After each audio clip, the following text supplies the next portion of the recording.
अरे जो अर्ज भरायला प्रचंड अशी गर्दी आहे या ठिकाणी महायुती आपण पाहिलेली आहे। खरं म्हणजे महायुतीचे दोन्ही उमेदवार हेमंत गोडसे आणि भारतीताई पवार या प्रचंड मताधिक्याने विजयी होतील। नाशिककरांनी हा निर्धार केलेला आहे आणि म्हणून आज आपण पाहिलं की महायुतीचे सर्व पदाधिकारी, महायुतीचे सर्व नेते आणि कार्यकर्ते मोठ्या संख्येने आज रॅलीमध्ये सहभागी झाले होते, कडक उन्हाळा असताना देखील। आणि यावरून आपण अंदाज लावू शकता की येणाऱ्या या नाशिक आणि दिंडोरीच्या निवडणुकीमध्ये हेमंत गोडसे आणि भारतीताई पवार प्रचंड मताधिक्याने विजयी होतील। उनका बैकअप सिर्फ कल तक और हमारा चांद तक। हमारा नेता कैसा हो जो नॉन स्टॉप बैकअप दे वैसा हो। अब की बार वी गॉट इन्वर्टर बैटरी का चमत्कार असा आम्हाला विश्वास आहे, कारण गेले 10 वर्षामध्ये मोदी साहेबांनी केलेलं काम जे 50-60 वर्ष काँग्रेसला करता आलं नाही ते मोदी साहेबांनी 10 वर्षात केलं। या देशाला विकासाकडे नेण्याचं काम केलं आणि आपल्या राज्यात देखील महायुतीने 2 वर्षामध्ये केलेलं काम, केलेला विकास, घेतलेले निर्णय, सर्वसामान्यांसाठी सुरू केलेल्या योजना याची पोचपावती या निवडणुकीमध्ये नाशिककर आणि दिंडोरीकर देतील असा विश्वास आहे। भाइयों बहनों, उनके राज में पावर रहे अनस्टेबल और हम रखे सब स्मूथ और स्टेबल। हमारा नेता कैसा हो जो स्टेबल पावर दे वैसा हो। अब की बार वी गॉट एसी स्टेबलाइजर का चमत्कार।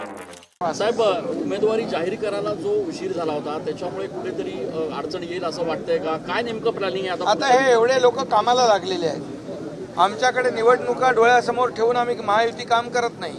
निवडणुका आल्या मग तयारी करायचं, आमचं 24 तास काम चालू असतं। आणि म्हणून महायुतीचे सर्व कार्यकर्ते फक्त निवडणुकीपुरतं काम करत नाहीत किंवा घरी बसून काम करत नाहीत, फेसबुक लाईव्ह करत नाहीत। त्यामुळे आमचं काम 24 तास चालू असतं। त्यामुळे आमचे कार्यकर्ते 24 तास काम करणारे, लोकांच्या मदतीला धावून जाणारे, फक्त निवडणुका डोळ्यासमोर ठेवून काम न करणारे, निवडणुका असू द्या नसू द्या सतत काम करणारे आमचे महायुतीचे कार्यकर्ते आहेत। त्यामुळे विजय आमचा पक्का आहे आणि आज त्यांनी मोठ्या प्रमाणावर रॅलीमध्ये सहभागी होऊन पाठिंबा दर्शवला।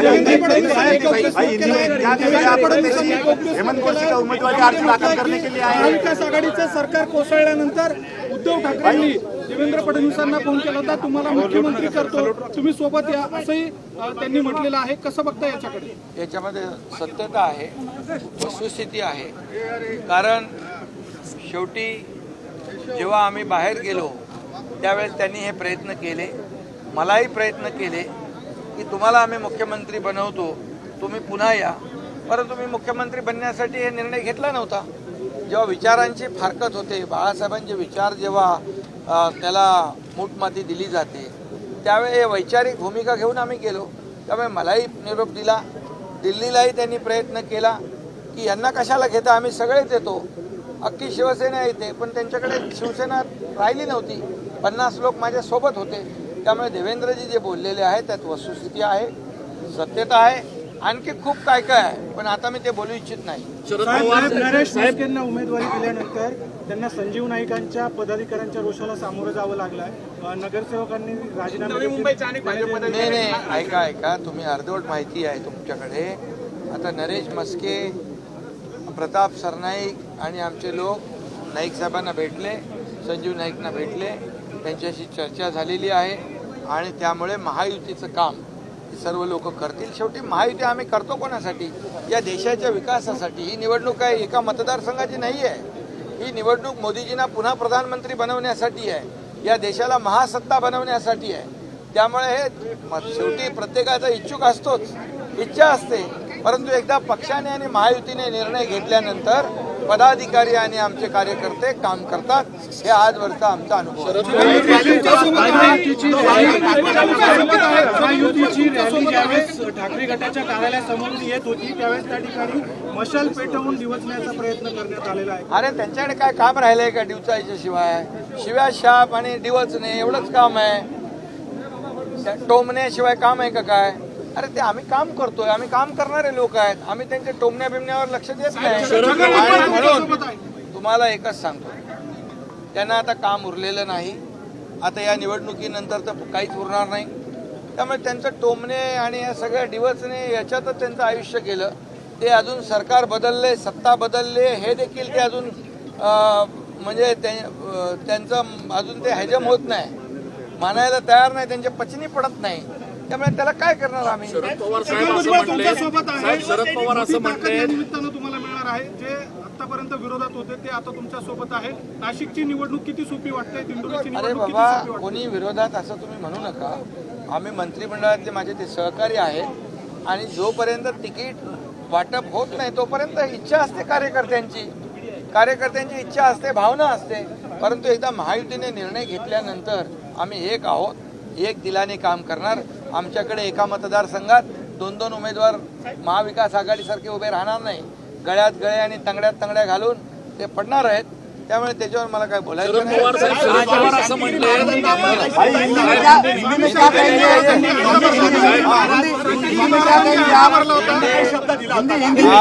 शांतिगिरी महाराजांनी अर्ज भरला होता.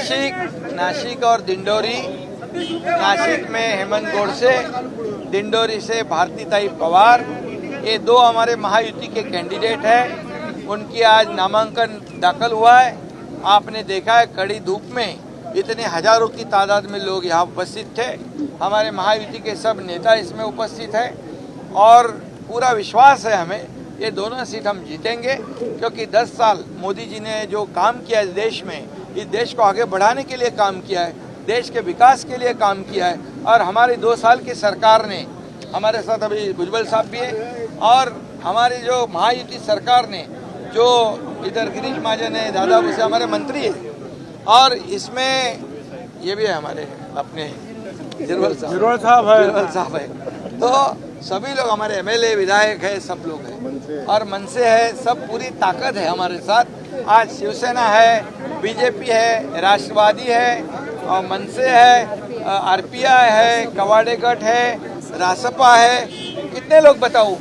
और जब उनकी इंडिया अलायंस हो गई तब जमा सब हो गए, एक एक करके निकल गए. लड्डू जैसा फूटता है वैसे फूट गए.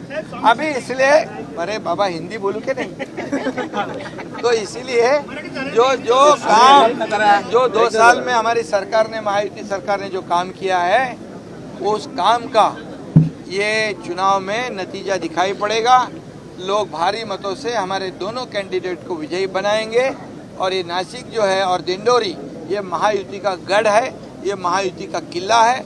ये बिल्कुल बहुत रिकॉर्ड ब्रेक से जीतेगी. जातियों का विरोध है मतदान के लिए, क्या उनके लिए आप क्या करेंगे? देखिए, हमारे सरकार ने सभी समाज को साथ लेकर जाने का निर्णय लिया और सभी समाज को लेकर हम लोग आगे जा रहे हैं. मोदी जी ने अपने खुद के भाषण में स्पष्ट किया है कि अभी ये सरकार जो है सभी जाति पाति के लिए, उनके प्रगति के लिए, उन्नति के लिए काम कर रहा है. महाविकास आघाड़ी और कांग्रेस ने सिर्फ वोट बैंक के लिए, वोट बैंक करके उनको इस्तेमाल किया है, वोट बैंक के रूप में इस्तेमाल किया है. लेकिन इनको सभी जाति को, गरीब को मेन स्ट्रीम में लाने का काम हमारे आदरणीय प्रधानमंत्री जी कर रहे हैं. इसलिए सब लोग हमारे साथ हैं.